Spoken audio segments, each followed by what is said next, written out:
What is the difference between amino acids और amino acid residues. पहले तो इसमें फर्क देखो, दोनों में फर्क क्या है। हमारे पास बिल फर्ज क्या है, ये हमारे पास सेंट्रल कार्बन था जिस पे कोई भी आर ग्रुप लगा हुआ है, कोई भी जनरल अमीनो एसिड है ये, और ये इसके एक साइड पे C double bond O OH है, कार्बोक्सिलिक ग्रुप है, एक तरफ इस पे हमारे पास NH और H।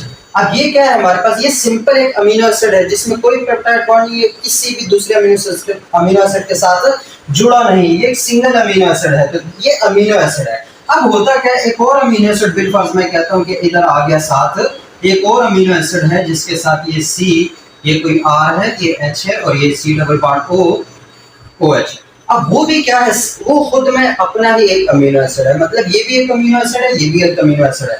अब होती है यहाँ पे कंडेंसेशन, कंडेंसेशन के बाद यहाँ से H2O रिलीज हो जाता है और इस C और N के दरमियान बन जाता है बॉन्ड। कौन सा वाला बॉन्ड, पेप्टाइड बॉन्ड। तो ये वाला बॉन्ड हमारे पास बन गया इन दो अमीनो एसिड्स के दरमियान, और H2O जो है वो रिलीज हो गया।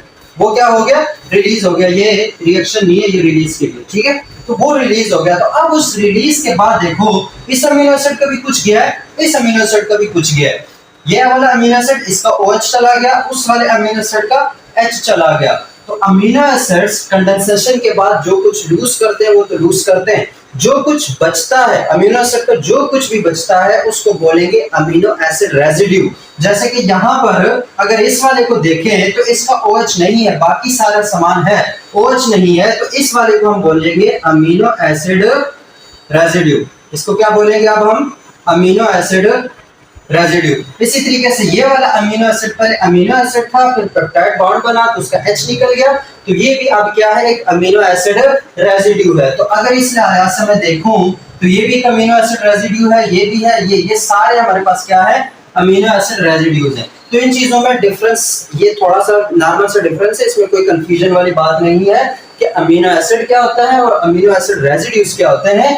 दोनों का कॉन्सेप्ट में मतलब सेम ही होता है। अगर मैं कह रहा हूं कि यहाँ पे सीक्वेंस ऑफ अमीनो एसिड्स है तो इट्स मीन कि वो sequence of amino acid residues है, क्योंकि उनका कोई ना कुछ चीज जो है वो कंडेंसेशन में OH या H निकल गया हुआ है। तो प्रॉपर अमीनो एसिड नहीं बल्कि अमीनो एसिड रेसिड्यूज हैं। तो अमीनो एसिड रेसिड्यू क्या है, ये चीज मैंने बता दी, ठीक है, कि what is the difference between amino acid and amino acid residue. ये बात हो गई।